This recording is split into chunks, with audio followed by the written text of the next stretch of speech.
खुली चुनौती देता हूं। संजय राउत, तुम भी सांसद हो, दिल्ली की धरती पर पैर रख के दिखाना, फिर दिल्ली की जनता, देश की जनता तुम्हें बताएगी कि क्या टॉलरेंस होता है और क्या इंटॉलरेंस होता है।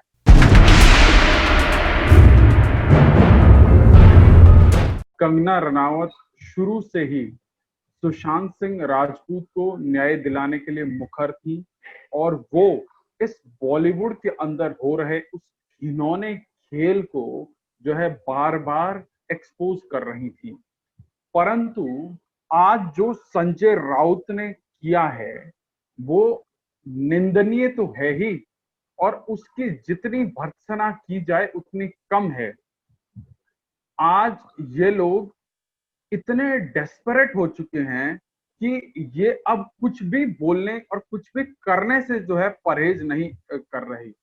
जी जब इनको ये दिखाई दिया जगमाल जी कि ईडी, सीबीआई और अब नारकोटिक्स नारकोटिक्स आने के बाद जब इनको लगा कि अब हम चारों तरफ से घिर चुके हैं, इनके जो मित्र जिस पीआर एजेंसी के माध्यम से ये देश के सबसे नाकाम मुख्यमंत्री को वर्ल्ड्स बेस्ट चीफ मिनिस्टर कहकर प्रायोजित कर रहे थे, जब उनकी असलियत देश के सामने आ रही थी, अब इन्होंने इसको जो है, पहले भी इन्होंने लगभग 1 महीना पहले इसको मराठी वर्सेस बिहारी बनाने का काम किया था, और आज ये जो है मराठी मानुस कार्ड खेल रहे हैं। मैं जी आपके माध्यम से देश से पूछना चाहता हूं कि इतने दिनों के इस पूरे के पूरे एक्टिविज्म में हमें तो दिखाई नहीं दिया, देश के तमाम पत्रकारों को दिखाई नहीं दिया, देश के तमाम बुद्धिजीवियों को दिखाई नहीं दिया कि कंगना रनावत ने कहीं पर भी वीर शिवाजी का कोई अपमान किया हो। परंतु जो शब्द जो है संजय राउत ने प्रयोग किया है, मैं उस शब्द को यहां इस्तेमाल करने से गुरेज नहीं करूंगा। हरामखोरी तब होती है जब आप झूठ का सहारा लेकर, जब आप फरेब का सहारा लेकर आप अपनी नाकामियों को छुपाते हैं, आप अपने अपराध को छुपाने के लिए आज मराठी अस्मिता का कार्ड खेल रहे हैं, आप अपनी नाकामियों को छुपाने के लिए आप वीर शिवाजी का नाम ले रहे हैं। ये वही कंगना रनावत है जिसने मणिकर्णिका जैसी फिल्में करी, और उसकी फिल्मों को फ्लॉप कराने वाले इसी संजय राउत और शिवसेना के साथ दिन रात हॉबनॉबिंग करने वाले, इनके पार्टी के नेताओं के साथ पार्टी करने वाले लोग थे जो है उसके पूरे के पूरे प्रोजेक्ट को फेल करने में लगे हुए थे। आज ये लोग किस मुंह से मराठी अस्मिता की बात करते हैं? ये क्या ठेकेदार हो गए हैं क्या? क्या इनके बाप की जागीर हो गई है क्या? मुंबई देश की फाइनेंशियल कैपिटल है और उसमें हर भारतवासी का उतना ही हक है यदि संजय राउत का हक है। तो संजय राउत जो ये कौन सा सस्ता नशा करते हैं समझ नहीं आता। तो अगर इन लोगों को जरा सा भी अगर ये एहसास होता है कि इनकी धमकियों से कंगना रनाउत डर जाएगी या कोई और हमारे जैसे एक्टिविस्ट डर जाएगा, तो मैं आपके चैनल के माध्यम से खुली चुनौती देता हूं। संजय राउत, तुम भी सांसद हो, दिल्ली की धरती पर पैर रख के दिखाना, फिर दिल्ली की जनता, देश की जनता तुम्हें बताएगी कि क्या टॉलरेंस होता है और क्या इंटॉलरेंस होता है। आज आज हम किस किस संस्कृति की दुहाई दे रहे हैं?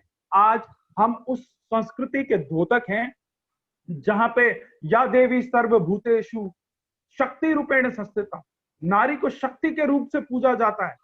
जब नारी बौद्धिक हो जाए तो वो परिवर्तन का प्रतीक बन जाती है, और कंगना रनावत यही तो कर रही है। आज एक नारी जिसके व्हाट्सएप चैट से खुलासा हो रहा है कि वो जो है ड्रग पेडलिंग में शामिल है, उसको बचाने के लिए आज तक से लेकर तमाम बॉलीवुड के लोग इकट्ठे हो गए, जिन लोगों ने पिछले 60 दिनों तक, 70 दिनों तक सुशांत सिंह राजपूत के मरने पर जो है एक बार मातम नहीं मनाया, और आज वो लोग रिया चक्रवर्ती को बचाने के लिए खड़े हो जाते हैं। परंतु वो फेमिनिज्म के झंडे उठाने वाले नकली जो एसी कमरों के अंदर बैठकर जो नैरेटिव सेट करने का प्रयास करते हैं, वो बड़ी बिंदी गैंग वाले, वो कैंडल मार्च गैंग वाले, और जो एसी कमरों में बैठकर देश में नैरेटिव, झूठा नैरेटिव गढ़ने का काम करते हैं, राजदीप सरदेसाई जैसे दलाल, वो आज जो है रेहा चक्रवर्ती के लिए तो जो है फ्रीडम ऑफ स्पीच की बात करते हैं, फ्रीडम ऑफ एक्सप्रेशन की बात करते हैं, बट जब कंगना रनावत आ जाती हैं, जब कंगना रनावत एक फियरलेस होकर जो सच्चाइयां, बॉलीवुड की सच्चाइयां दिखाने का काम करती हैं, तब सारे के सारे इसके पीछे पड़ जाते हैं। अभी रेणुका शाह ने तक उनके बारे में बयान दे दिया, विद्या बालन ने तक बयान दे दिया। और ये लोग तब कहां थे? ये लोग तब कहां थे जब सुशांत की मौत हो गई थी? तो इन लोगों के दोहरे चरित्र जो है आज देश के सामने खुलकर सामने आ रहे हैं।